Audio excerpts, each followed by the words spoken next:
வாழ்வு உன்னை சோதிக்கும், உன்னை துன்பத்திற்கு உள்ளாக்கும். நீ வேதனையில் முக்குளிப்பாய், கண்ணீர் உன் துணையாகும். செய்வதறியாது நிற்பாய், உன் எதிர்காலம் கேள்விக்குறியாகும். ஆனால் பெண்ணே, நீ வலியவள். உன்னை உடைக்க யாராலும் இயலாது, உன்னை உத்வேகிக்கவும் யாராலும் இயலாது. உன் எழுச்சியும் வீழ்ச்சியும் உன்னிலிருந்தே ஆரம்பிக்கும். உள்ளிருந்து புறமாய் நீ எழுவாய், உள்ளிருந்து சக்தியொன்று உன்னை உயர்த்தும். அது உன் பெண்மையே.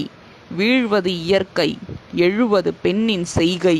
எழுவாய், பெண் சரித்திரமாவது விசித்திரம் அல்ல. பெண்ணே, முட்டிகளில் ஒட்டியிருக்கும் மண் துடைத்து அலையாய் பறக்கும் மயிர் சிலுப்பி, தலை நிமிர்ந்து கண்களில் 1000 சூரியனின் அனலடித்து, உள்ளம் உடைந்து போயிருந்தாலும் வெண்பற்கள் மின்ன புன்னகை செய்து, பெண்ணே, நீ எழுவாய்.